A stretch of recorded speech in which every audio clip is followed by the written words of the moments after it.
Hello everyone, you have entered the battle phase. It is I, the Midnight Bard, your favorite bard, and I cast Aloha Mara. Joining me as always is the boys, starting at the top with Helix, who casts Fireball. I don't care if I'm in a room like that. Next up we have Brother Gamma, who casts Small Your Peepee.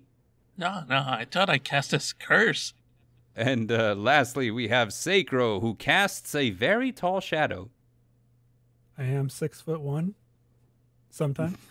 Depends on who's asking. With all this magic talk, I guess you guys can tell what we're doing today. Today we are talking about the Great Mage Returns After 4,000 Years, which was Gamma's recommendation for the manhwa that we should read. It is one that took us forever to get to because originally we were just going to do like the first 20 chapters. And then we decided that we were just going to do up to chapter 91, which is the conclusion of the first season of The Great Mage Returns. And given that I'm a slow reader, that just took forever. So let's see. A couple of things that I guess I should mention before we get started is, number one, spoiler warning. We will be discussing the entirety of the first season of The Great Mage Returns, unless Gamma and Helix, who have read it to completion, want to say something else about it that I just do not catch because I have not read beyond the first season. Additionally, I want to say that I am happy that we went ahead and read the entire first season as opposed to the first 20 or so chapters that we were going to do initially. And the reason why that is because I feel like if we had stopped at the 20th chapter, I wouldn't have liked it as much. And there will be reasons for that I will explain later. But yeah, so before we get started, welcome to everybody listening out on the podcast platforms. You've been platformers, talking too much. All Crash platforms. Bandicoot, all the platforms, Xbox, PS4. PS4. We're on PS5 now. We're on yeah. PS5.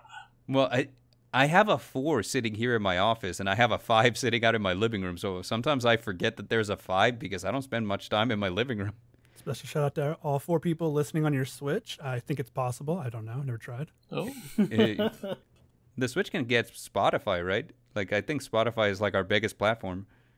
Is it on the Switch, though? I don't think so. It's got Is it YouTube and not? Netflix, maybe. My Switch is off to the side, so I know that it's a possible thing. I don't know. So that being said, let's start off by doing the recap as we normally do, right? And there's a couple of story arcs here that I might forget, so maybe you guys can kind of fill in the blanks wherever I fall short, right? So the Great Mage Returns After 4,000 Years is something that I've also heard called the Archmage Returns After 4,000 Years, is the story of Lucas Trauman, or Blake Frey, depending on how you look at it.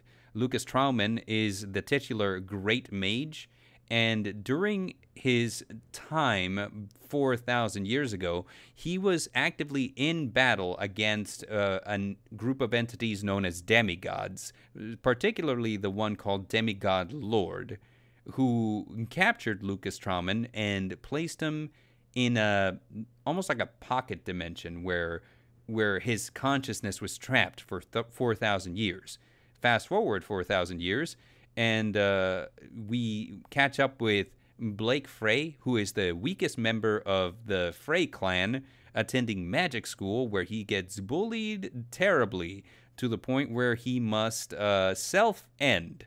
However, when he is in the process of self-ending, somehow, instead of dying, has the consciousness of Lucas Trauman transported into his body. I don't know what becomes of Blake Frey. It's almost like he's deleted from existence after that point. And Lucas Trauman just walks away with his body, basically. I think there's a few mentions later on that Blake Frey is still inside the same body.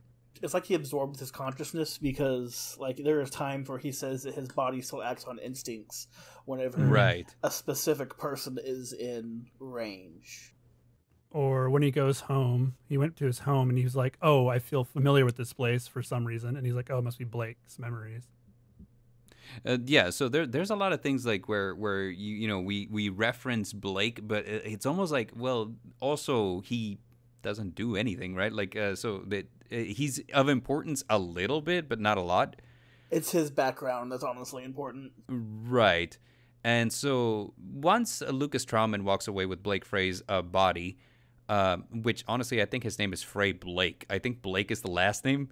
I might have been getting that backwards. Frey's first name. Right.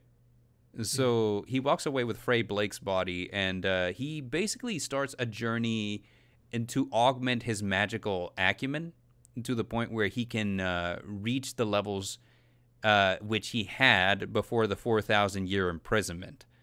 Because, Frey Blake is kind of a weak guy. He doesn't have a lot of strength behind him. So Lucas Trauman, who was a baller and now is trying to get to that point again by training Frey Blake's body in the same way that he trained back when he was the Great Mage. He goes on a journey where it involves seafaring pirates who try to capture them, and then a trip to these mountains where he secludes himself and must learn how to meditate once again, where he fights an old dragon and eventually enters into the vault of one of his old magician friends from back in the day, who basically, he built this vault almost like a time capsule where he knew that Lucas Trauman would return and he could come to this place to obtain things which would be helpful to him on his journey. And then after that, we see Lucas Trauman start building an army. And this is actually where I kind of started liking the series a lot, because this is where it stopped being One Punch Man, which it was for a large section of it, and it started making more sense to me. Hey, these demigods are evil beings, and Lucas Trauman was in a war with them, and now what he wants is to finish that war, and he's recruiting people to that end. I'm like, oh, okay, I like this, because before I was like, oh, is this just a story about Lucas Trauman stunting on weaklings? What is happening? But yeah, that's the story plot. That's the story plot in a nutshell. I condensed a lot of it because this was 91 chapters, right? So, yeah, with that said, I mean, let's start with general impressions. Helix. Yes. General impressions, my man. So... I like the main character in the way that he actually, he's himself at the very beginning, and you actually tell that he was pretty human, but as he got stronger in power, it actually started changing his personality too. That's true. I did notice that, because initially he was kind of an ass, and it wasn't until he started becoming stronger and stronger that you kind of got like that impression that suddenly he's not being that ass anymore. He's being a little more level-headed and responsible. Did you have a favorite character by chance? Probably still the main character, Lucas. No. All right, so Lucas Trauman, your favorite character? It's a good favorite character to have. A lot of the story is about him, I've noticed, and we have other characters, but I feel like we don't know about them as much. You know what I mean? They don't flesh out the supporting characters too much, honestly. As they gain in power, you can tell that there's only specific ones that get taken with them. Right. I do believe you are 100% right about that. So next up, Gamma. First impressions, the Great Mage. This was your recommendation, so I want to hear what you have to say. Last. Okay, fine. Gamma last. It's Sacro. Okay. I didn't like it at first at all. Same. I was the same. Literally 60 chapters in, and I'm like, you guys are making me read this. I've already read this story before. I'm good. Because it reads like a bunch of other memoirs I've already read. Because I've read 6 or 7 of them by now. It's just the main character's super strong. Girls all like him. Whatever. Normal thing. And he is like that through basically the entire 91 chapters, 92, whatever it is. Because he just shows up and he's like, oh, this kid's so full of himself, and he just beats him up real quick, and he's like, all right, cool, what's next? Okay, we're gonna have another scene of those. We're gonna go plot. Okay, another scene of him defying odds again. Another scene of him defying odds again. Another scene of him defying. It just keeps going, where he's just constantly defying what people expect of him. In the first 20 chapters, I did not like his character. I didn't like anybody. None of the characters were interesting. Yeah. By the 7, when he meets the Dark Elves, that was when I was like, okay, I kind of like this character a little bit. Still don't love him. He's still kind of just too good at everything and this and that. And he's cold and calculated sometimes, but also goofy. And he's just boring anime protagonist number 422 or something.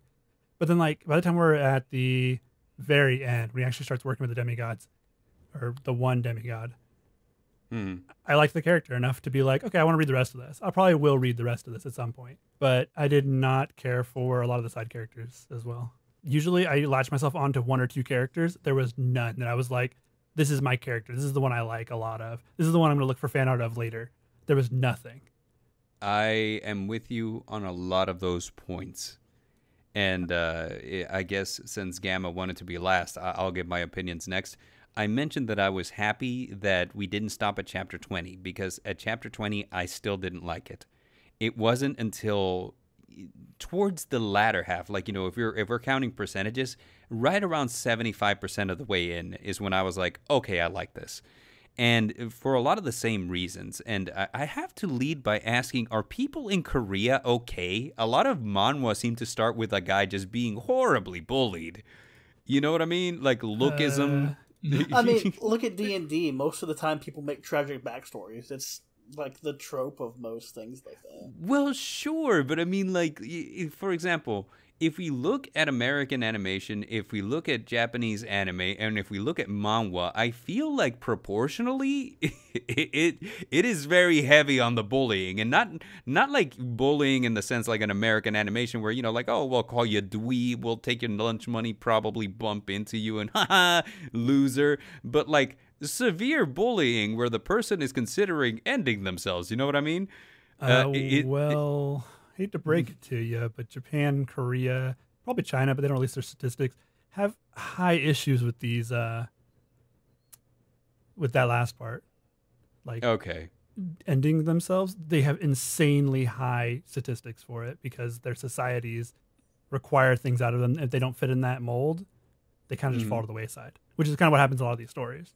Okay. So, according to Sacro, no, people in Korea are not okay. No. You should not be killing yourself over video games, but it happens a lot there.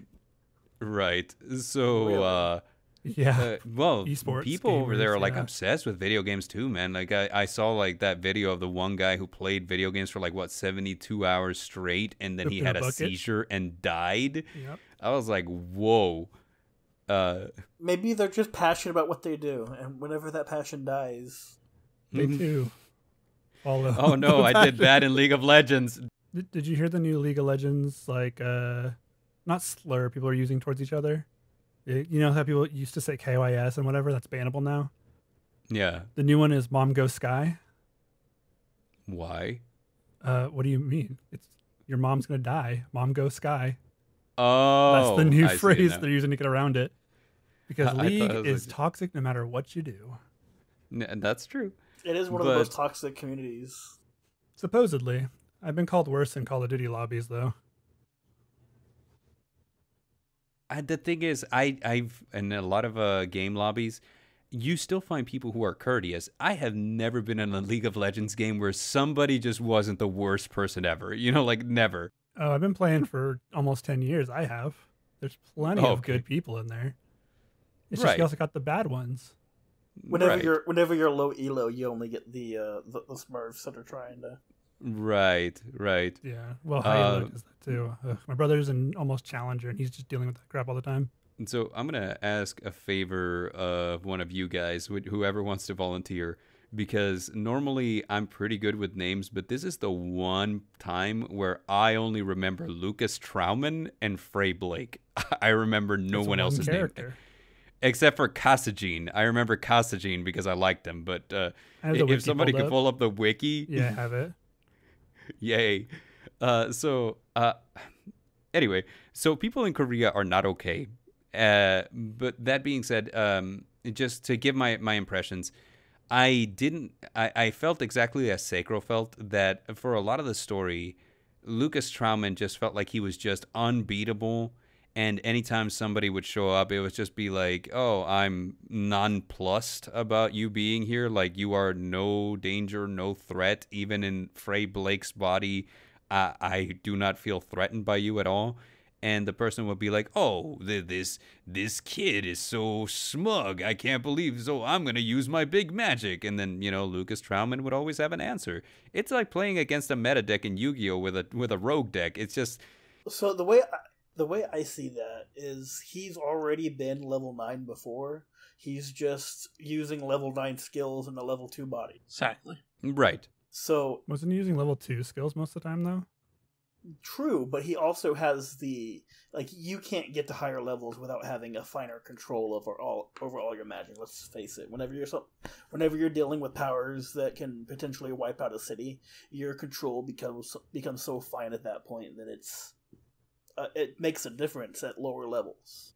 He's smurfing. I can agree It's to that. exactly and what it is. Yeah.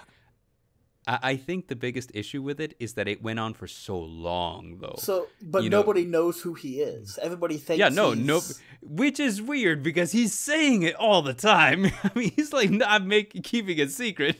But to the mass majority, he doesn't announce how strong he is. Everybody still thinks he's like a level 2. When he's whenever he's getting attacked by the pirates, he's technically fighting level 5 beings. Okay, so Helix, I'm gonna drop this because you hit on something that somebody recently said to me, and I think that you're trying to say the same thing that they said. So, as you guys know, I'm an actor, and You're an actor? Yeah, no kidding, right? It's incredible. So I go to an acting coach to kind of like sharpen my skills. And recently I was going to be in a horror movie.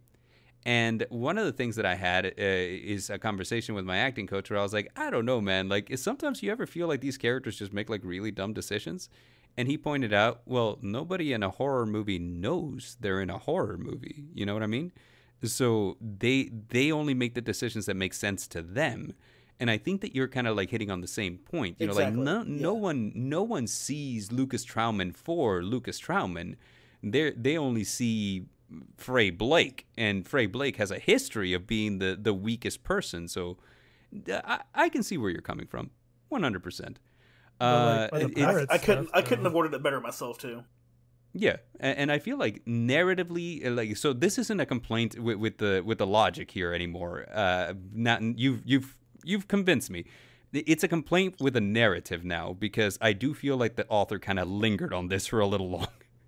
And I can flip that and also say pacing is different in these kind of books. You have to it's not just like one and done. You have to spend some time to get there, and you have to enjoy the journey too.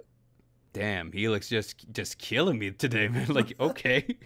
I can understand, all of the characters, they seem generic to themselves. Of course, in the scope of the story, the world building is different. The leveling is different. The way that they use magic is definitely different than a bunch of the different books that I've read. The fact that he keeps using magic missile, and then the only way he's changing it is just, power, rotation, speed, which is basically going back to Mushoku Tensei as well. When Rudius did the same thing whenever he was testing stuff out. Right. So he might not be testing stuff out in this one, but he's sitting there using a magic missile and just not even penetrating the knee and just cracking the kneecap instead. Right. So it was something that eventually got better, and Brother Gamma pointed this out early on. He's like, "Oh yeah, you'll know whenever we're having a shift in the arc." Whenever his hair changes. Yeah, that's fair. Yeah, he tied it back. I forgot about that. Yeah, so whenever he changed his hair, it felt almost like a completely different story because now he seemed a little more focused, a little more serene, a little less douchey. He's not a douche. He's not unlikable, but he certainly felt more mature. You know what I mean? So whenever he changed like that, suddenly it made me pay attention because it's like, oh, this is a radical shift in the character. And I didn't know what to expect from that. I was kind of like, oh, well, why the sudden shift? And so whenever it changed to the point where we saw that he was focusing on bettering himself, and gathering allies eventually at one point, I was like, well, where is this going? And now we have the idea of like, oh, well, there are these demigods. They're evil beings. They control everything. And it is my goal to stop them. One complaint I did have about that in a narrative also is that if these demigods control everything and they're evil, everything seems pretty normal. You know what I mean? Like, it gets a bit worse in season 2. I agree. oh, okay, good. Because I was like... It gets a lot worse in season 2. I was literally like, oh, well, these demigods must not be so bad because the things that they're doing don't seem so terrible. But there might be a lot going on behind the scenes that I don't know about. There is. So, Well, they kind of okay, explain good. it at the end of the first season, though. Right, They explain there's a god above them, Mhm. right. and if they step out of line, they'll get destroyed. They'll get wiped from existence. Yep. It says it at the end Right. of the first season. Mhm. So that's kind of it. That's why they haven't been ravaging the earth for like the last 4,000 years. They've been kind of just doing whatever they want in the background. They're not causing too much of a scene where God's just like, you know what, gone. There's a power struggle actually going on, so it's not just them. Yeah, Right. I figured there'd be more. So, with that said, that's my opinions. If I had to mention my favorite character, it would be Lucas Trauman, Frey Blake, or Cassagine. You don't see much about Cassagine, but he seems like the kind of character that I would enjoy. You know, like he's just a tough guy who's all brawn, very little brain, but you know, kind of like really proficient at the martial arts. So I'm like, Can't hey, talk to women. that's It the. it shows their those two people that show up with his abilities. They both come back. They're both Oh. main characters. There's a lot more good. to them. So the Great Mages return after 4,000 Mhm. years. Wait, the literal characters come back, or like the versions of them? I'm Like kind of really wondering if trained. they come back in the same way that Lucas Trauman came back, where like their consciousness like inhabits a vessel. But if that's the case, Gamma or Helix don't say anything. Well, I Okay, kind of answers that question. I couldn't say anything. You went like, "Hey, let me go I know. 100 miles. Let me ask Gamma this," and then poof. No, I mean it's just, I don't want you spoiling what happens in the second season. Is No. why I was like, don't say Nah, I've anything. been keeping calm about that stuff this time around. Okay, and I guess last thing is second favorite character, Queen Snow. I will not elaborate. I know why. Gamma. Gamma, tell us what your impressions were with the Great Mage. Like I said, you were the one who recommended it, so No, Ryan. I want to walk into this room and just say, I take this W over here. All of you like the story. That's all. That's the best part that I like. Well, I got more to say, but hold on. Don't take away my W Okay. over here. My bad. Go ahead. All right, but the way that I see it is, look at this guy. He's level 9. He's the epitome of magic. 4,000 years ago. For what we know, Right. that's the highest level. Guy is gonna take away his life. And then he says the best line ever. So, he's about to off himself and he says the following line. If I can be reborn someday, then I hope I'll be able to leap off the ground and I'll be able to leap off the ground and fly up to the highest place in existence and watch down upon the world from above. I hope I have powerful and mighty wings. And at that time is when Lucas takes over. So you almost feel like this is like a do-over for Frey Blake almost, right? Like except that Someone came back to take revenge for him. The way that I see it is, think of it this way. You got a pro World of Warcraft player, and this low player is getting bullied. You go like, hey, step aside, let me take over this character. And you school the bully with that low level character. I see. It's like whenever I hand my like somebody's like playing a low level deck at Yu-Gi-Oh, and I step in and I play it because I have a higher level of technical understanding, so I can like totally win against everyone because I'm awesome like that. Yeah. So it's more like you're playing a fighting game online, you're losing, you hand it to your friend who's a pro, and he just wallops the person. There you go. Yeah, like anytime literally anyone takes the controller away from me in Super Smash Bros. Because I am booty at that game, but like I am so bad at that game. It doesn't matter who takes the controller; they will play better. We should play a Smash sometime. I'm gonna lose. Immediately asked to play Smash. Yeah, let's do it. Let's Smash, my dude. So anyway, you were saying? Yeah, like I was saying, he's stronger, and if you notice, some of the skills that he uses is almost like it was lost in time. He even points out, like, hey, this is not how you do this. You do it this and this and this.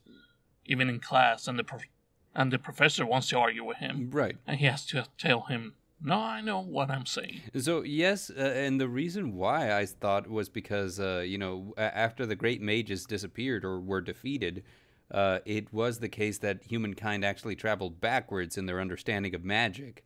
It's something that he mentions repeatedly, that, like magic today didn't progress almost at all from the time when I was mage, but people don't seem to be using it the same way either. That's purposeful. Mm-hmm. Mm-hmm. Now, I have a feeling that it's the demigods who are doing this. Yeah, they don't want to have competition again. The Right. closest they ever came to losing was Lucas, probably. Yeah, it's like an attack on Titan thing where these people are our greatest enemy, so we just take away all knowledge from the things that came before. That way, they pose no threat to us. Yep.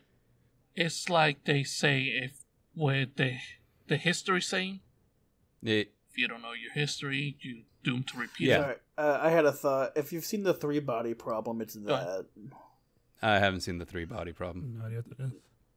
It's a show on Netflix. Yeah, it's a Netflix show. no, It's got a really trippy like episode 4, and it's like have you seen it, Bard?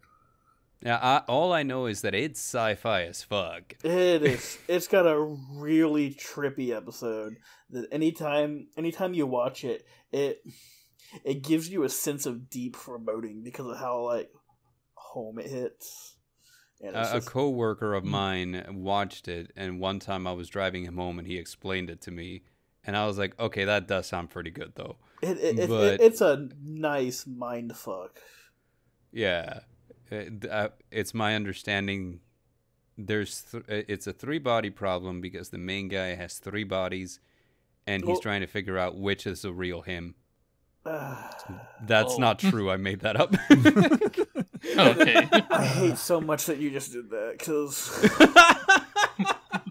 No, it's called the 3-body problem because it's about aliens from a planet that has a habitable world that orbits 3 different suns.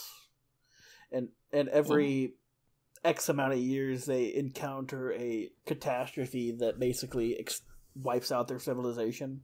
But they've evolved in such a way that whenever their species dies, they evaporate, and all they need to do is just be soaked in water, and they revitalize, basically. Mm-hmm. Oh, that sounds like me whenever I've been out drinking. And somebody from Earth, back in like the 1970s, sent a signal out to the world or the universe, and got a response that basically said, "Hey, this is a bad idea for you to be doing this, sending out messages." Wait, that's the WoW signal. Yeah, basically. From the 1970s. Yeah, like if you respond to this and we get this, like, we're coming. I forget who it was. Wasn't it Neil deGrasse Tyson who said that? That it's like, hey, no, I think it was Carl Sagan. Neil deGrasse Tyson just was reiterating what he said, where he says, here's the thing. If you're broadcasting your location, you don't know if what gets that signal is going to be friendly, and you just told them where you are. It's kind of like the silent universe theory, that the reason that we're quiet is because there's things out there that we don't want to find us. But, the human race is all like, hey, let's be friends. Kind of like my dog whenever she encounters other dogs, it's like, hey, you don't know if they're friendly, but she's like, everybody's friends. Well, do you want me to continue explaining how it like relates to the 3-body problem, or should I just leave it at that? Because by all means, hit me with it, because I want to hear what you have to say. So Try not to spoil me on the 3 body problem, though, because I do then want to watch that. I can't go any further if it's going to ruin this Ah, episode. damn it. I want to hear what you have to say. Just tell me. I don't care anymore. So basically what they end up doing, because they learned that humans were advancing so fast that there was nothing that they could do. By the time that they reached our planet, we would be so advanced that we'd be able to kill them. They were super advanced compared to us now. But we are advancing so fast that because within like 100,000 years we were basically cavemen. Like the last 50 years we've made such technical advances, yada yada yada. It was like based off of that. They sent a couple of basically protons that they turned into supercomputers to mess with the science of the world, quote unquote.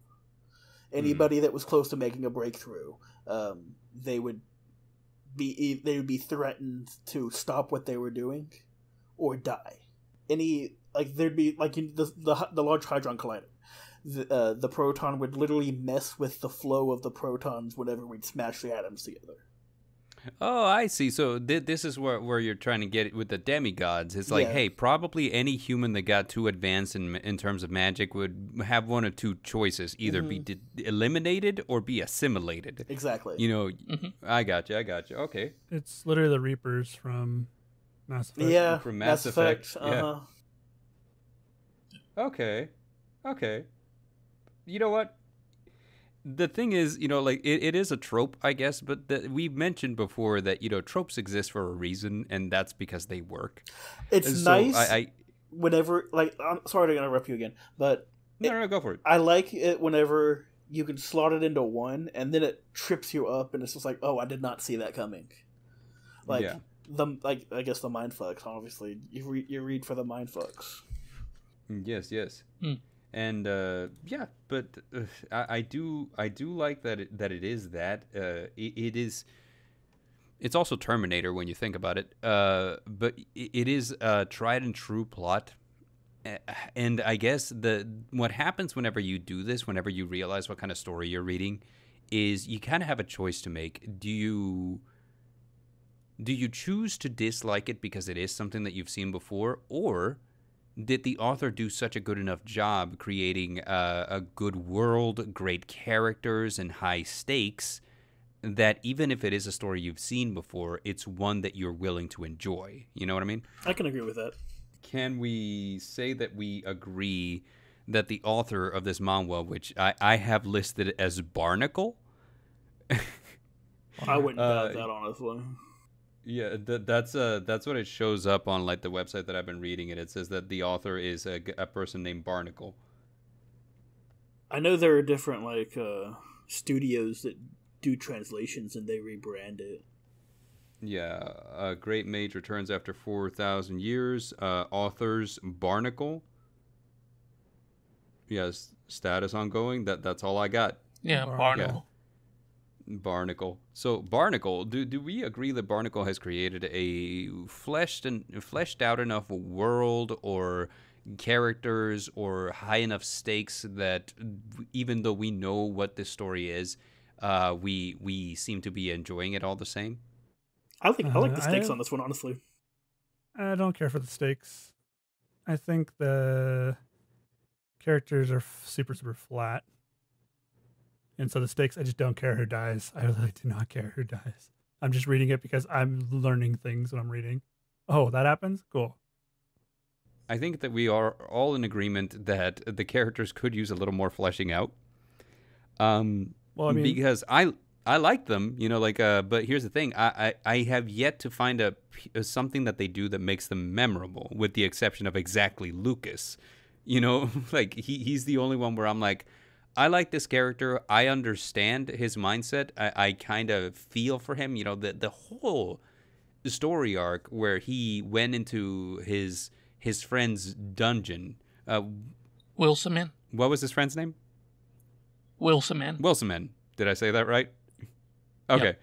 So he went into his friend's dungeon, and you know, he's kind of like traveling backwards in memory, right?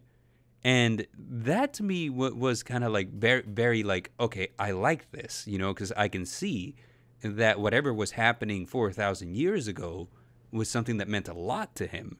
and that kind of it's something that he carries even now, 4,000 years later, even after having been imprisoned for so long. It's something that has made enough of an impact on him that it is something that he carries forward, almost like a proverbial cross, if you will. There is something that was left undone, and I am carrying it forward into the future. And so I enjoy him for that purpose, because I do feel like that is something that's worth looking at. But if you ask me about literally any other character, I know nothing about them. I know nothing about what they can do. I know nothing about what I should care about them. I think the main girl's name is Isabel. I'm not even sure. Yeah. There's Iris and there's Isabel. All right, so Isabel is the redhead. I would argue that there's not really a female like companion for him. It's more like they're just other people that are in there, so they're not necessarily male. They're just females that are close to him. They just throw a lot of women at him. That's kind of it. Like, here you go, Isabel women. traveled with him for a good chunk of the first season, though. So I almost considered her like, she was like his Watson, so to speak. Yeah. His Robin, but like the thing about Isabel is that I know that she's supposed to be super talented. I know that she's supposed to be super strong, but I struggle to remember any point where she made any kind of significant contribution, The first apostle. Yeah, the first apostle. I was about to get exactly there. I was like, I remember that she did huge. She did all this stuff to just kind of like keep his attention drawn while Lucas did his thing, right? But that's all I got. Like I know that she's. I almost want to say that she's like his apprentice, but like we don't see what her process is. We don't know where she's at in comparison. So I would argue that season 1's more him gaining power back to where he was so that he can rejoin the fight. Mm-hmm. I agree with you.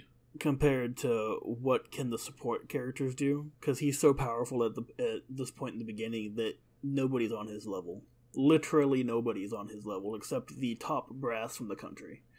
So not even a lich. So what you're saying is that season 2 he just collects people who are already at his level or near it? Well, season 2 expands on the main characters that have already been built upon on season 1. So season 2 will answer. Yeah. I think season 2 will make you a lot more happy with the side characters. Mm-hmm. Okay. Plus, you also find some story regarding his old teammates. That's true too. Oh, okay. Well, now my curiosity has been piqued. Like, for example, you get a little bit of Cassian while he's on school. You'll get some more later on.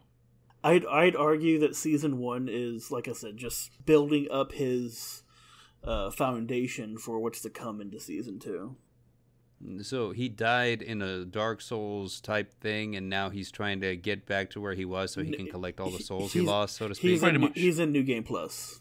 Well, New Game Plus means he won. I mean, you're not wrong.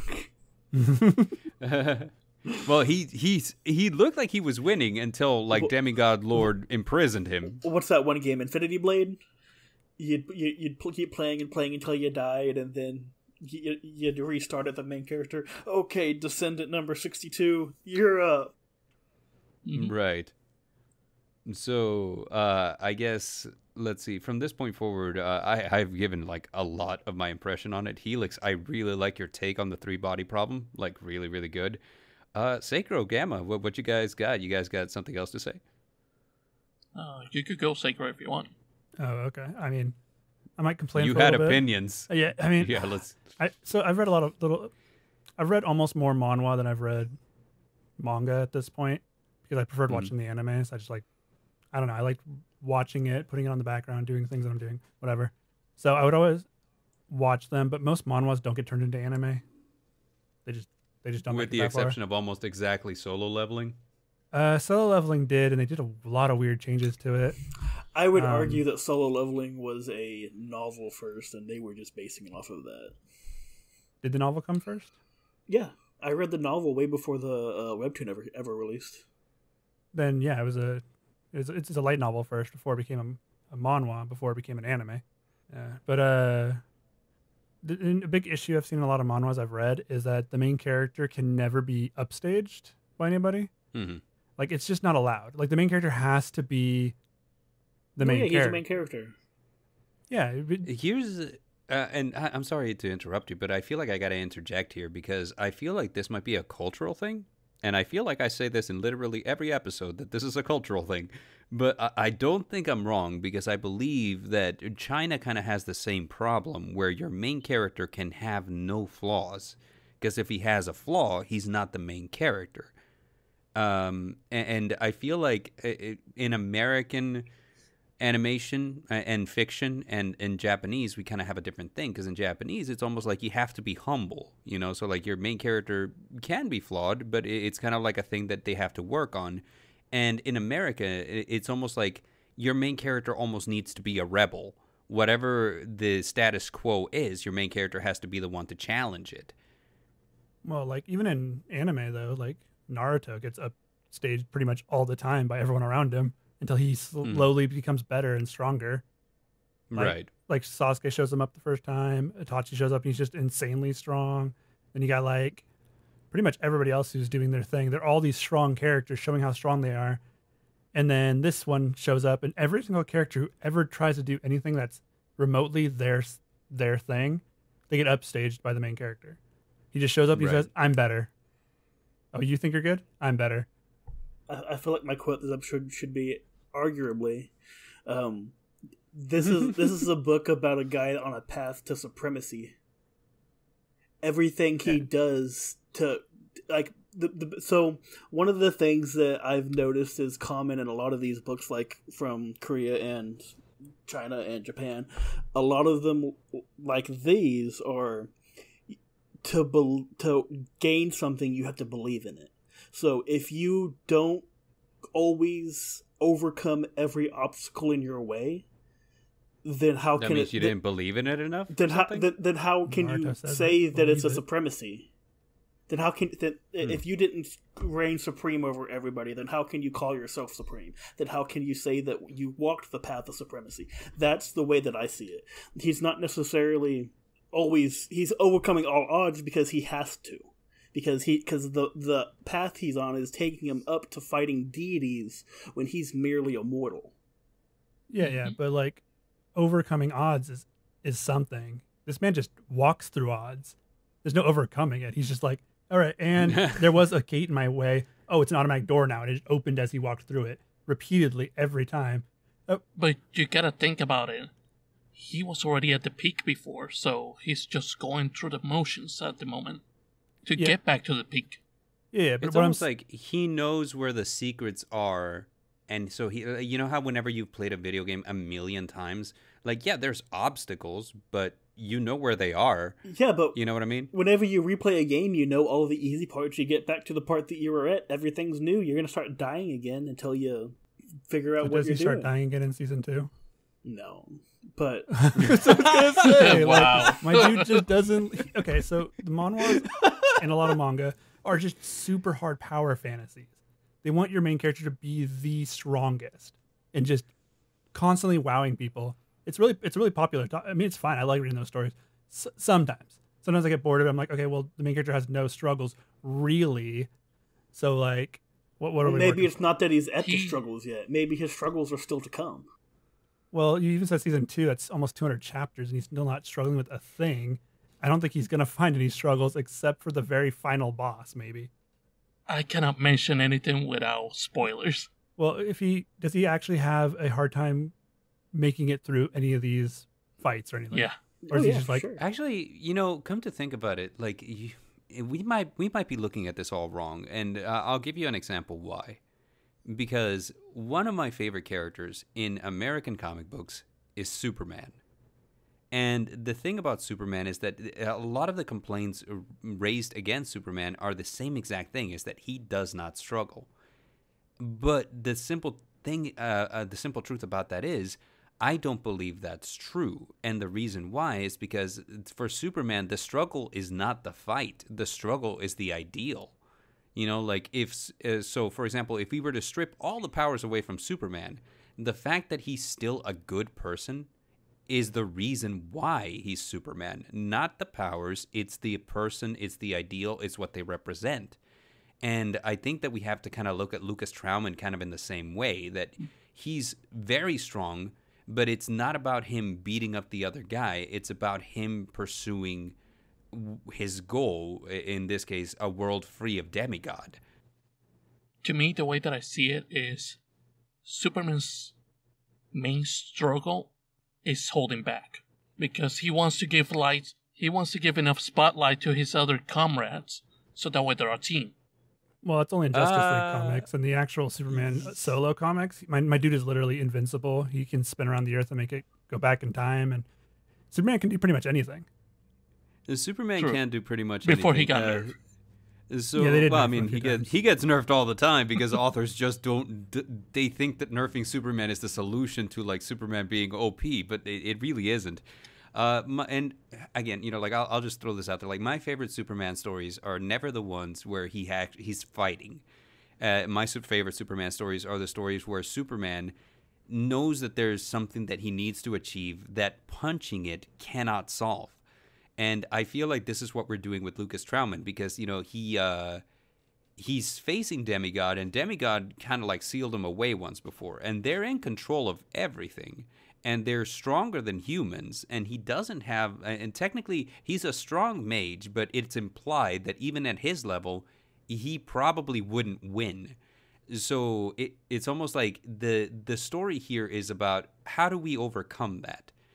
There's action in there thrown for for spectacle and like a little bit of like, yeah, that's our boy doing the thing to reach his goals. But I don't think that it's supposed to be the main focus, so like even though it's an action fantasy, like I think the action is secondary to like his ultimate goal. You know what I mean? And he wants to usher mankind to be better. I hate to compare him to one of my favorite characters of all time, but he's kind of got the Monkey D. Luffy thing going on. Of all time? Yeah, I don't want to compare him to Luffy because Luffy's in a league of his own, but it is kind of that thing where he's like, I want the world to be free and I want people to be in control of their own destiny. Yeah. And so I'm going there to make that the case. That's a lot of the thing with the manhwa. They go like, hey, we're fighting gods because they want to be control of their own destiny. Just like it's happening with Lucas Trauman. He wants to give mankind the choice to make their own mistakes. Not somebody above, more powerful than them, telling them, hey, you cannot do this. If you do this, I'm going to imprison you for 4,000 years. Destroy your land, your people, or make you my food.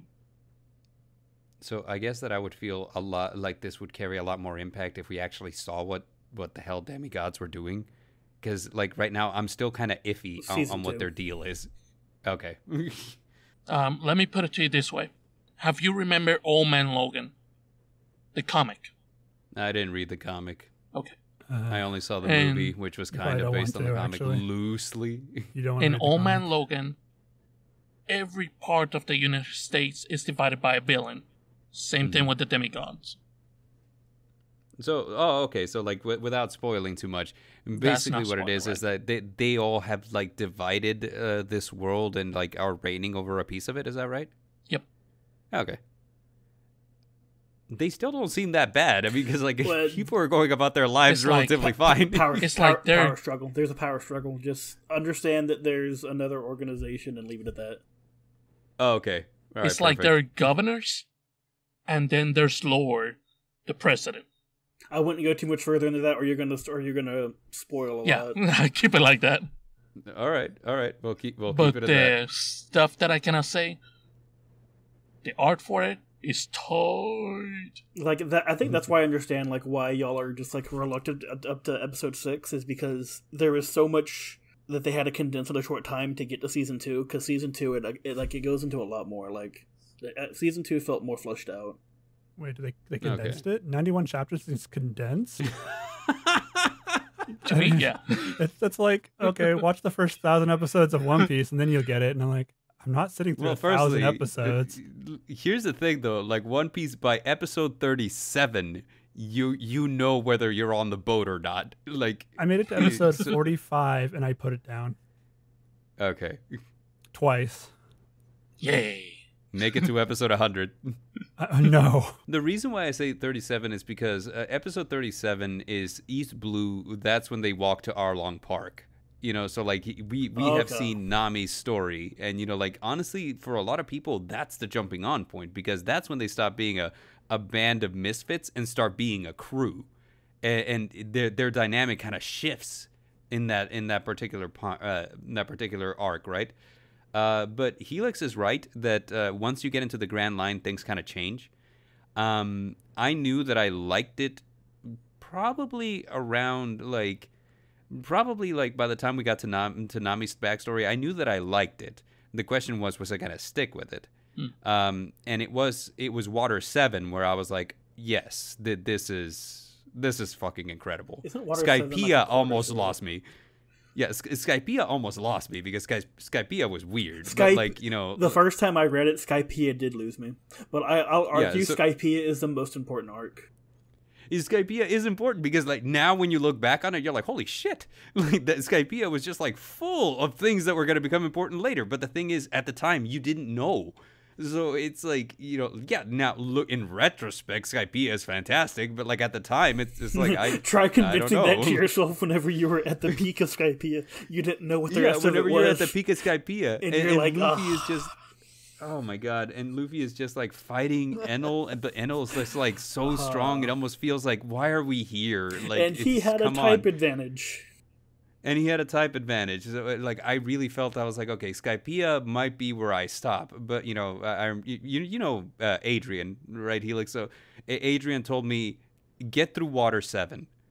And when I did, I was like, this is just peak fiction. Holy shit. I'll agree with you. I'll 100% agree with you. Because Water 7, I think, is where I got hooked too. Because it was after Thomas, whenever they did Thomas's backstory, when I switched to go into the manga because I wanted to read it faster because the anime was killing me with how slow it was. The anime is slow. I'm not going to lie. It really is. But the thing is, like, it's almost like, all right, so East Blue, it's like a slow crawl, and then it kind of plateaus for a little bit, and then there's little spikes here and there, and then you reach Water 7, and it's just all up. It's all gas. All up. It's like all gas, let's go. Especially whenever he raids Impel Down. Not Impel Down, So, yeah, Impel Down and Marineford, where I was just like, I am a Straw Hat for life, baby, let's go. Like, it is just like, and which is weird because that's arguably like the biggest L that Luffy takes is Marineford. It is arguably like the time when he fell the hardest. And I'm just like, it's weird to me to be like, I am super hype and super all about the show at a loss, right? But I'm like, no, but like the thing is the build up for it. I mean, my man, I think you sent me that picture too, where it was like half him transformed, half him after the fight, whenever he's all bandaged up. Yeah. But anyway, like, back to the mage. Great Mage returns after 4,000 years. It's almost like Bard and Helix return after 4,000 minutes of discussing One Piece.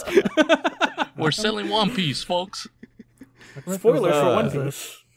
As a person who doesn't or hasn't read One Piece, every time someone I've heard talk about it, they just refer it to it in the random words thrown together arcs. It's like, oh, Dragon blah, blah, blah was the best arc. No, you got to watch till Coyote number 6. That's the best arc. That's when they fight the king Coyote of whatever. number 6. Like, dude, it's like, why is this just a random arc every time? There's a name. Like, how many arcs are there in this? They're all named after places they go, right? So, like, Water 7 is the name of a city that's floating, and it's just called Water 7. I guess it's because it's the 7th prototype. It's like the 7th prototype of the floating city. I don't know if that's true, but that's my understanding on it. It's named that because of that. And I was like, oh, okay. Skypiea, obviously, is the island in the sky. It's Skypiea. East Blue is the East Sea. Yeah, East Blue is the East Sea. Alabasta is the name of the continent. One of the first islands they go to. Yeah, Marineford is also like, where the Marines live. That's where they hang out. It's very not intuitive. It's very not intuitive, no. Like, but yes, Coyote 7, best arc in One Piece. I'm gonna wait for somebody to correct me when I start talking in a chat randomly, like, "Oh, I like this arc," and it's just random words I threw together. People start agreeing with you. Yeah, that was a great one. They're like, "Yeah, that was great." No, Luffy learned his new abilities. Stretchy I don't know. The funny thing is, Crab hammer.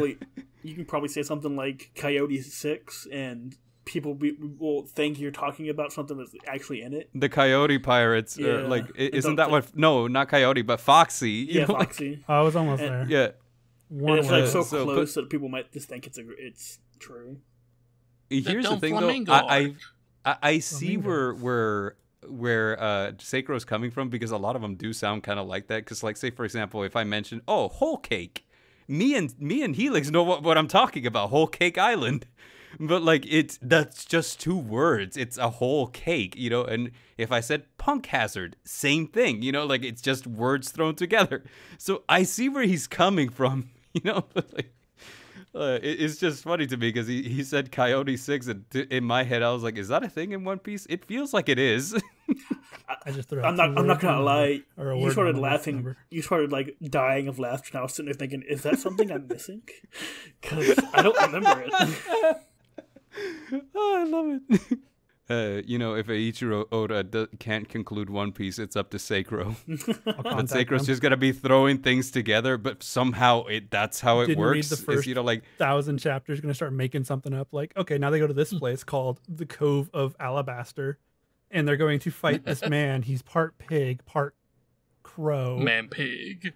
and he also he ate the pig fruit. I don't know anything about One Piece. Hold on, let me figure this out. Fire abilities. He has fire abilities, which is crazy because they're surrounded by water all the time. So there is a guy that has fire abilities, but like that would mean Two. the pig guy would have to have killed the fire guy, because there can only be one type of each devil fruit at a time until the user dies. There you go. He killed the fire guy then, and now he's the Not Sabo again. Hey, there's another one that has fire abilities. It could be There's Charlotte. The There's Dude. 3. Because there's 3. Because when you think of Sakasuki has magma, and that's technically fire. So And many also, powers. you're right though. In Whole Cake Island, you have Oven, who is the son of Big Mom, who has like heat abilities, which was stupid to me because he's all like, "I'm gonna stick my hands in the ocean and boil the ocean," and I was like, It's a devil fruit. If you touch the ocean, you lose your power. How is this working? There are so many things in Whole Cake Island that I did not get. Yes, Whole Cake Island was weird. Anyway, Mage. Great Mage. Whole Cake Island ended on a whole musical number 2, if you ever watched the anime. In the manga, it didn't, but in the anime, dude, it was a Disney musical number. It did end on that. And I thought it was weird. I was like, what is happening? Yeah, One Piece. One Piece! Come aboard and bring along But- all your hopes and dreams. Yeah, like we see the girl that accompanies Lucas. Here's She's how a the 3-star story goes. We mage. find out about a treasure in the Grand Line. There's no doubt the pirate whose eyes are on it will sing. I'll be king of Well, the pirates. he's a I'm good- 5-star mage. I'm sorry, I just had to. Anyway, you were saying, Brother Gamma. I'm sorry, I interrupted you. Oh, no, you're cool because I'm sending recorded lines to you. Yes. So even if we talk about each other, you'll know what to do. There'll be like a whole 15 minutes taken out where me and Helix were just gushing about One Piece. Like, are we selling the Great Mage or One Piece? It's a mix. Yeah, It's a both. mixture of both worlds. It takes a lot of chapters for you to really get into it for both. Then again, it might actually work, since it was a cursed episode after all. That's true. The curse is broken, ladies and gentlemen. So yes, any last thoughts on the Great Mage? And I guess I should like drop in just the question here. Tell me your favorite arc. Tell me your favorite character, and if you had a favorite moment, hit me with that too. Sadly, they're on season 2. Okay, so Brother Gamma, in season 1, tell me your favorite arc. Tell me your favorite character. Let's try this again. Okay, so I'll go with Lucas. I like the way that he was a jerk at the beginning. Mm-hmm. He goes like, "Hey, I like my old woman," and I'm like, "I'm there with you, my guy." You like it because even though he's in a younger body, he's not taking the opportunity to be a groomer. You know what? I do give that to him. That's a great thing he's done. He convinced the principal and also the teacher just by talking. There is no, what do you call it, Edward Cullen syndrome going on here. Oh, yeah. And how he took that bully down. Mm-hmm. Just going like, "Hey, I'm gonna do the exact same thing that you were gonna do to me, just worse." Yeah, like a lot of comeuppance. Breaking his bones, making it so he couldn't even speak, so he could give up. The leech, which the leech went like, "Whoa, you're too strong for me." I do have to say this. I love the artwork in this. Oh, that's what sold me on the character manga. was really, really cool looking. Anytime that you have like some kind of entity type character, I think they look really cool. And you know, entity's a weird word, like a creature. You know, like I think they look really cool. I completely agree. Mm-hmm. How the art is amazing, but there's times where the girl that's with him see glimpses of the actual Lucas, and that's when you go like, "Oh snap! Is he actually doing something that some other manga does, or she's seeing him because of his magic power?" Oh, I see what you mean. Like Isabel, like there's many times where she kind of like, "Oh my God, well, like Frey Blake, well, who is he?" And she's like asking he's that really almost, Lucas, right? And she's asking that with no context, right? Because she's like she doesn't know that that's Lucas Trauman inside of. So maybe she has advanced observation hockey. Yeah, let's go with that. like you know, like good magic senses to where she can tell that even though this is technically Frey Blake, it's not exactly Frey Blake. You know what I'm saying? Well, there's whenever at the very beginning she understands that to get if she wants to get stronger faster, to follow him, which is what she does. Mm-hmm. And she had to prove to Blake why he should take her with her, so that she had to be useful. So that's the mainly reason why in season 1 she felt so like as a side character that did all the chores. Right. And it's an ongoing joke too, and even in the first season, he constantly makes fun of her because she can't do anything. Mm-hmm. Right. Hold on, let me ask you, Helix. Did we see the Phoenix on season 1 or no? We did. Okay. As a Phoenix. That's my second favorite character. Yeah. The Phoenix redesign was really, really cool. I actually really enjoyed that. I thought that looked pretty solid for a creature. Yes. Creature. Leave it at that. Yeah, creature. Quote unquote. Your next, Helix. Tell us your favorite arc in season 1. Tell us your favorite character. And was there something that you particularly enjoyed about it? I honestly liked whenever they were doing with the Dark Elves. Because he had actually, I think it was this. He had met the Dark Elves before he went to go meet the actual elves to fight the mage that was doing necromancy and to destroy the area around the elves. Mm-hmm. So I liked the Dark Elves were pretty cool. They normally in a lot of the books that I read, the elves are introduced first, and Dark Elves are always like the antagonists. So it's nice to see the Dark Elves actually have a chance in this one. Okay.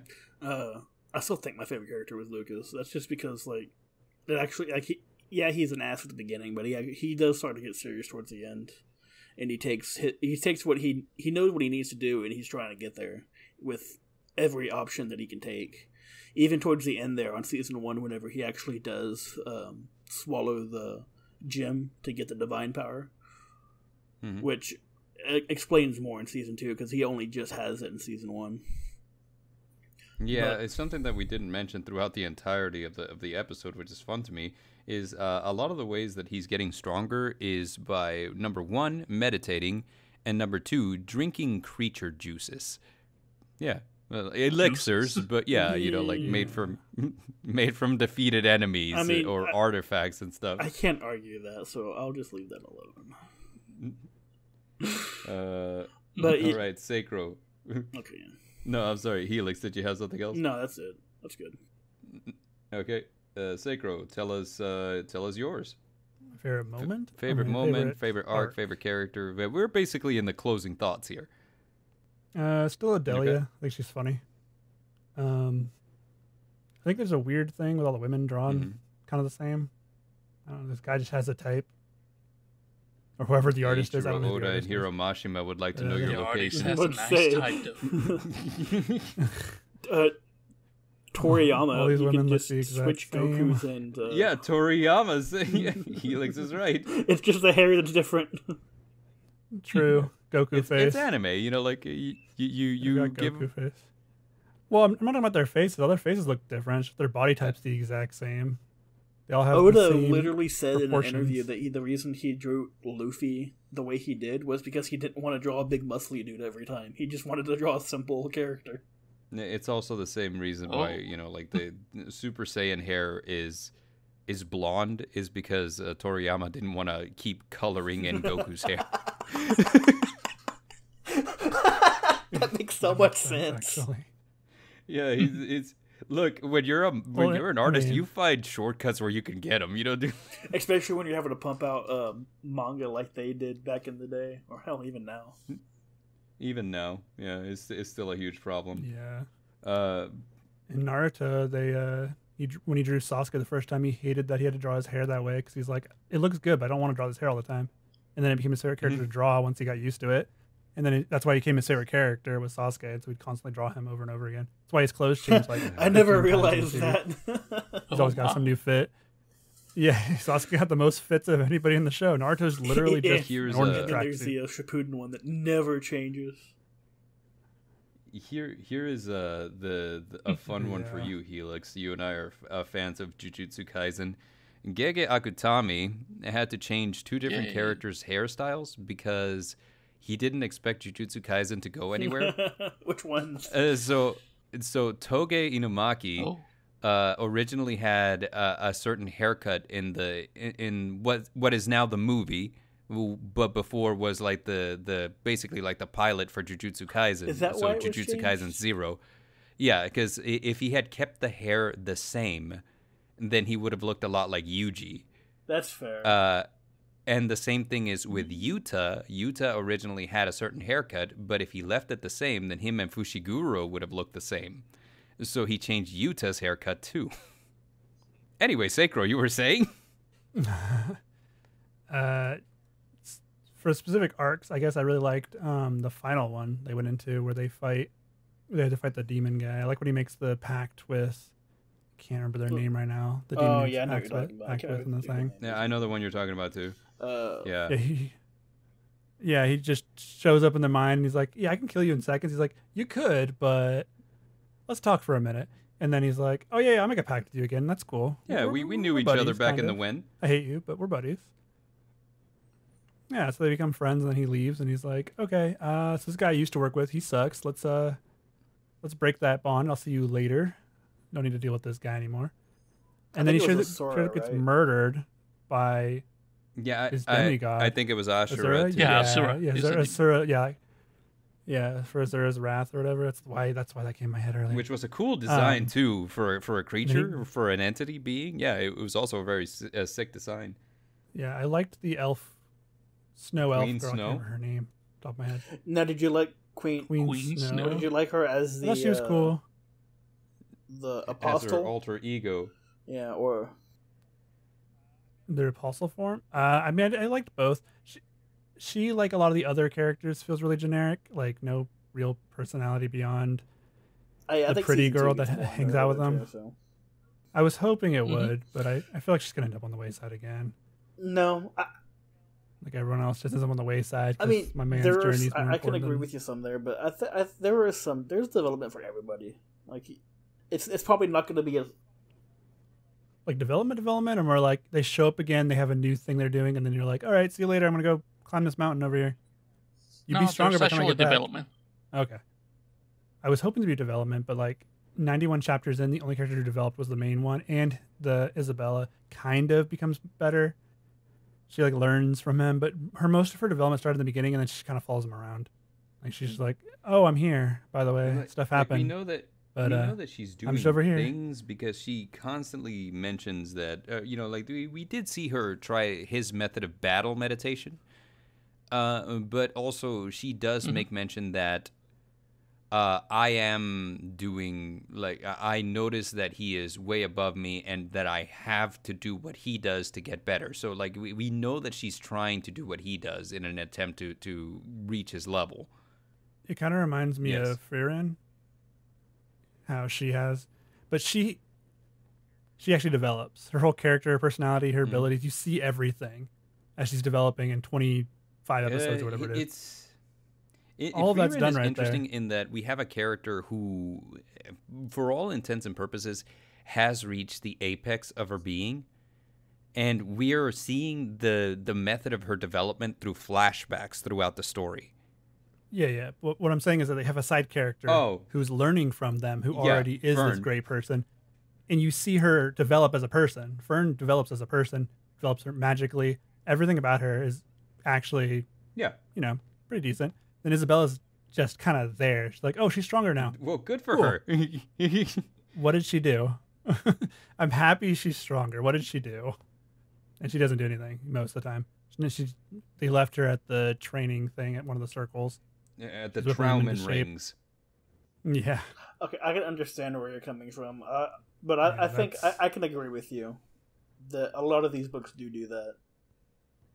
Yeah, it's not an issue. I like reading You them still. said I just get doo-doo. kind of bored with a lot of because it's always about the stuff. main character, and you get bored of the main Anyways. character. Yeah. There's very few shows where the main character becomes my favorite character, and this one he didn't, but he would have because there's just nobody else who can compete with him. There's another character where I'm like, oh, he doesn't have a rival character. He doesn't have this or that. Like in Naruto, it was Sasuke. In One Piece, I kind of have a few characters I liked besides Luffy because I just didn't care for Luffy as much, even though I know he's the most popular character in the entire show. And then in Bleach, I don't have a favorite character actually because I forgot all about Chad Bleach. was cool for a while. Whoops, Bleach exists. I was really They really hoping that Chad would be excellent, and no. Mhm. They had that tomboy girl who was kind of like a little bit psychic sensitive, and I was like, she's gonna become something cool. Never heard from her again. What happened to the Spadas? Most of them died. There's like Nell, I think Grim is Joe alive. survived. Well, Yeah. even in 1,000-Year Blood War, I think a lot of them. I think more died. I could be wrong though. Bleach kind of went off the rails, and I stopped caring about it a little. If they had Rukia just is pretty ended okay. it with Rukia. Aizen, that was a perfect ending. I would have been happy. That's Yeah. where I stopped watching it initially. I literally stopped with Aizen Like- when he loses his powers. I'm like, all right, cool. I I'm understand done. that there was That's a it. whole That's all I gotta story see. arc where they can go off with his mom, which is what they did with the last two. But I liked the ending to Aizen. It was such a perfect ending. Like, yeah, there were still some loose ties, but damn. I don't know. Like, They kind of peaked with the Save Rukia arc, honestly, which is the But the second thing arc about of the that show. is that they peaked so It's hard with it. They done. did it a second time with Wekamundo. Only this time they were saving Orihime. Yeah. So the fight with Yukiura is really awesome, though. But that's about it. Shad gets a new power, goes through his whole thing, talks about his past, and then loses. You're not supposed to do that. Hey, if you talk about your past, you're That supposed was- to win. That's like a hard and fast anime rule. Because the main character pulled out a bullshit transformation out of nowhere. Yep, he always does. Literally the He first always time he does. That's kinda unleashed weird, that too, actually. so that makes sense. What's that? There's a movie with a new power? He's gonna have it too. I mean, honestly, it's Superman syndrome. Superman's been going back to what Bart said, he's been retconned so many times because he's had some of the weirdest powers. He has every power at once, but like Goku literally couldn't win, so he's like, power up, couldn't win again, Yeah. power up. It just kept happening. I mean, Naruto doesn't always have new power ups, but he still gets new power What ups. I like about Naruto is that after a while, it's not like you're getting new power ups. Now it's just like you're getting smarter with the skills that you have. Yeah, like And I really appreciate that, you know, like it's so bullshit whenever it's like, oh, can't win, new power, I guess. But whenever it's like, oh, can't win, how about I get smarter about the way I do things? I was like, oh, I love that. like the Thank pain you. fight whenever he figured out a way to use Sage Mode in the He still lost that fight though. True. He but lost the it pain was mode. Or you have to the sage admit mode. he actually went in there prepared, thinking that Yeah. he'd made enough preparations, but he didn't realize that his opponent had more preparations. Yeah, his opponent was just better than him, and then he had to talk no jutsu through the rest of the fight because that's what you do. Mhm. Well, That's what you do. well, if you that's think about it, he okay. was facing basically somebody that was also trained by a legendary Sanin that had the ability of one of the most powerful The Sage of the Six ocular Paths. abilities. Yeah. Yeah. Yeah. The one that Like, Sasuke gets Yeah, later. that's fair. Naruto did a damn good job of killing most of them. He did do a good job. Bard, you know who else has the talk no jutsu? No. I mean, like, literally everyone. Juji. Yuji? From Yep. Jujutsu Kaisen? Yep. I haven't gotten to that part yet. Like, honestly, I I'm didn't even just like season post one. I'm You gonna be real. saw that arc. post the No, like Shibuya season one. incident.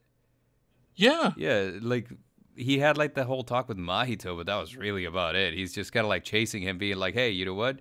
You curses are gonna curse, No, and I'm no. gonna beat the hell out of y'all. That's just how it is. It's inevitable." The other guy that calls him brother. Oh, yeah, him and Toto. There's I Toto. love those two together. And there's the demon painting. What is his name? Chozo? Yeah. Yeah. Those guys together, fucking fantastic. I'm not 100% convinced that it isn't Yuji inadvertently doing something with a power that he doesn't know about that's making these people crazy about him. But I dig it. I would love it instead if Gege Akutami just never explained what's going on there. He's like, why is it that Yuji will have an enemy and then somehow the enemy gets an epiphany and now they think that they're his brother? I'm like, you know what? Just do not explain. This is just too funny. Do it a third time, in fact. But Oh, when Toto drops that necklace, just priceless. damn it. So I guess to close this off, I'm gonna tell you guys about like my favorite arc and my favorite characters and parts that kind of stood out to me. So my favorite arc definitely is the one where they're going into his homie's dungeon. I liked the implication that there was a bigger story that we were finally getting to understand. And going forward, I like that Lucas just kind of seems a little more focused with a goal in mind. It's something that I really, really enjoyed. Plus, in order to get there, he had to kill a big dragon, and that was kind of dope. So let's see, favorite character. I mean, it's hard to say anyone but Lucas. But if I had to pick someone, it would be the strong guy at the end whose name escapes me. The guy who was already working with the other demigod. You know the one? Dude, I'm looking it up right now. do we know his name? Iris? No, not Iris. He's the big strong Ivan. guy. He's the one that seems to be doing as good as Kasaji. Ivan, yes. Ivan, yeah, Yes. that one. So my second favorite character besides Lucas would have to be Ivan. I like him. He's kind of a character archetype that I enjoy. The big strong guy who has like a soft spot for pretty girls, but he can't talk to them. Love that. Every time I see that, I'm like, I like this character. And I think if there's one thing that stands out to me, it's Lucas does kind of have this tendency to not tolerate bullies or people who make excuses. And these are things that I kind of, and I compared him to Luffy earlier, but this is a Luffy trait that I really enjoy about Luffy. He doesn't tolerate bullies and doesn't tolerate people who make excuses. It's ultimately like, hey, you know, you want to be strong? Get strong. You know, like there's nothing stopping you except yourself.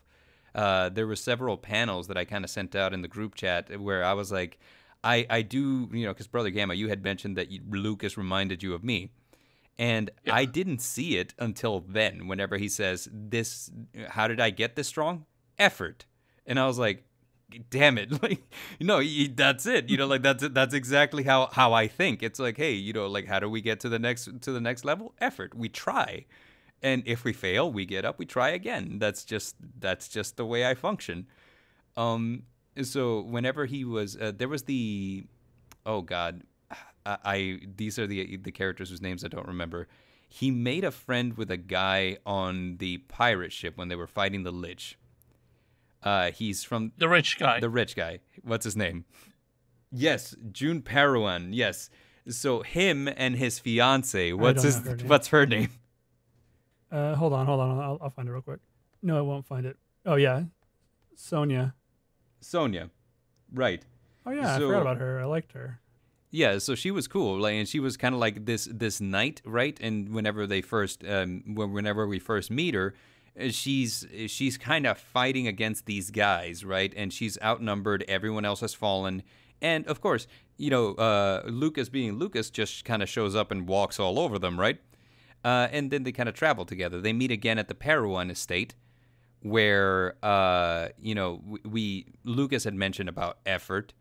And she's kind of trying to hide these scars that she has on her arm, like from all the training. She herself being like very self-conscious about them because, hey, you know what? She's engaged to like this rich guy, and here she is with like these scars on her arm.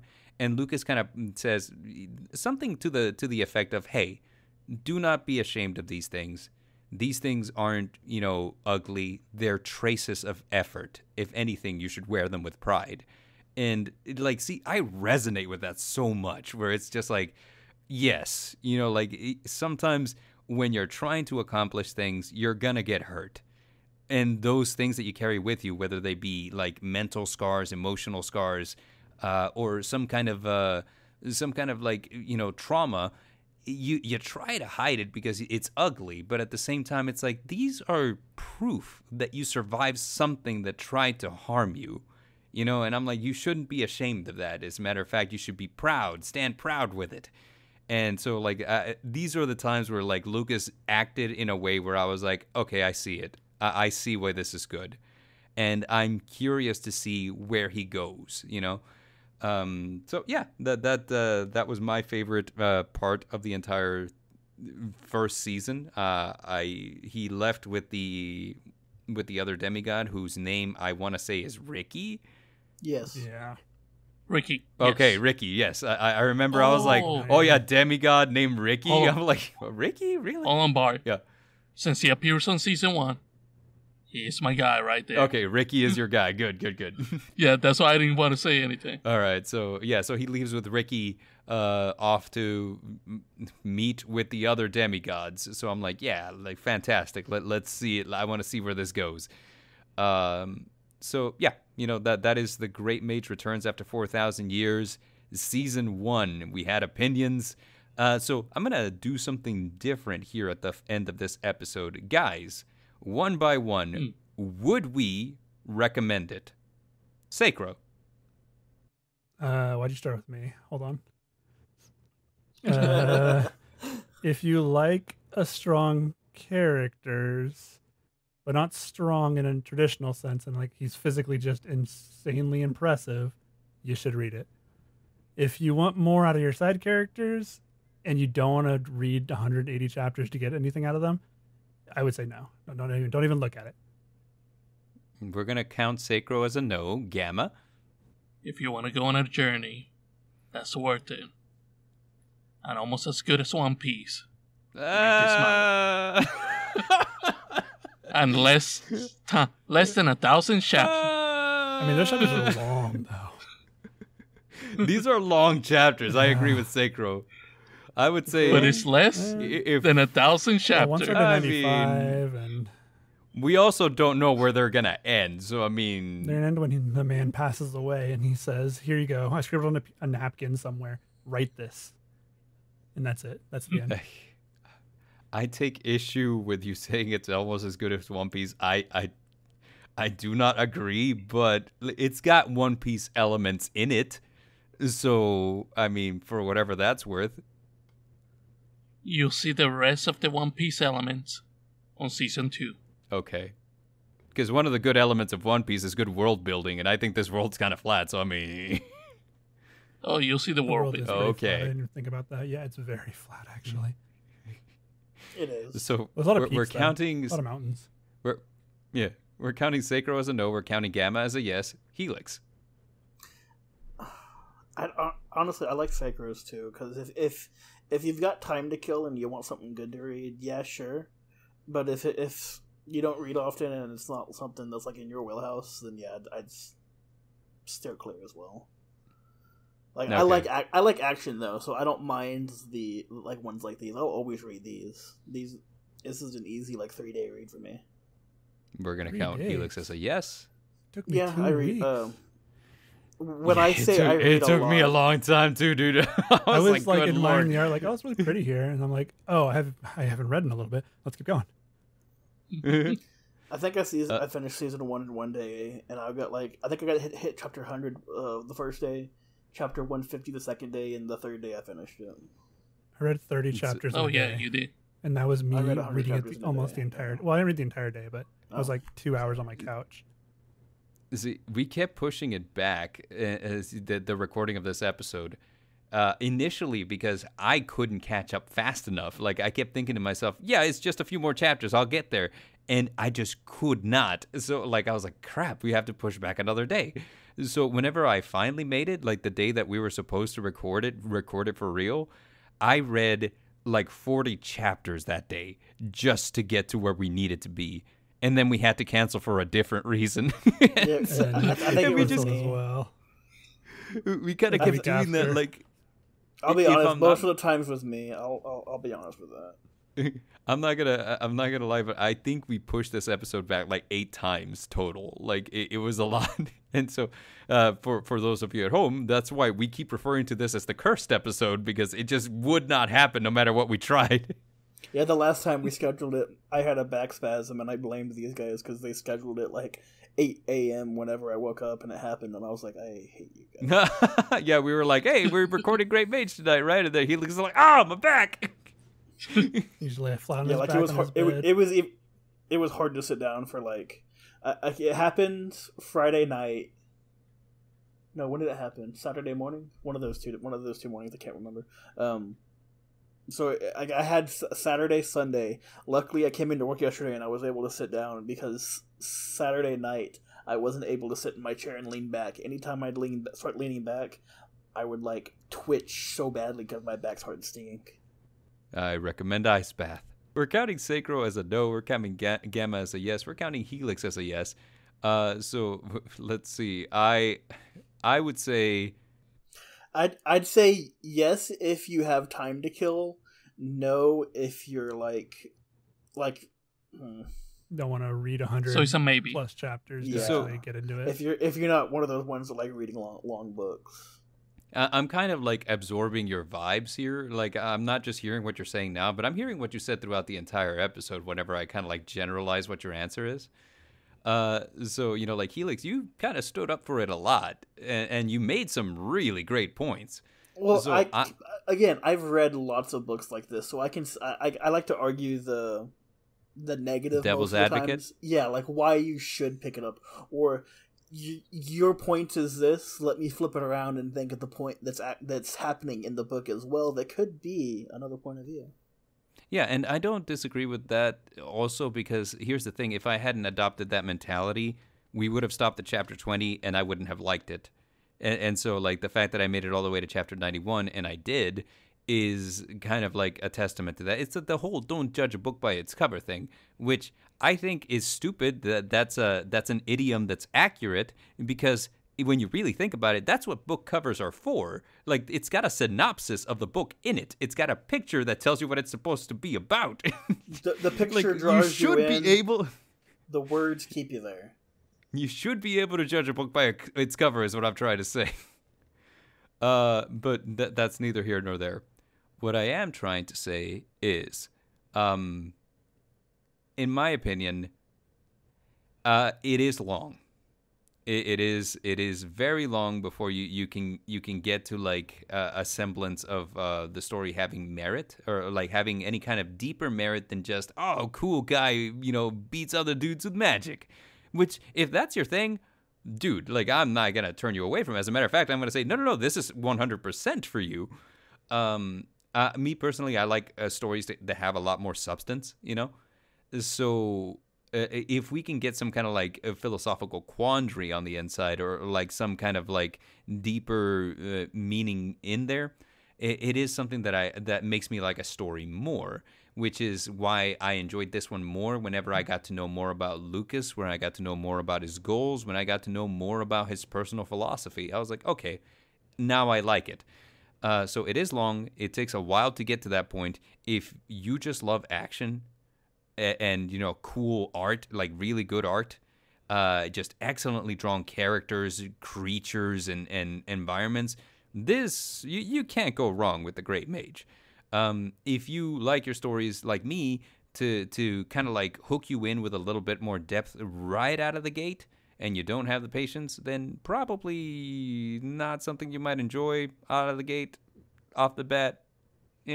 So I would say that because I had the experience of reaching the end and actually enjoying it, I would be a yes, which means that this is a 3 out of 4.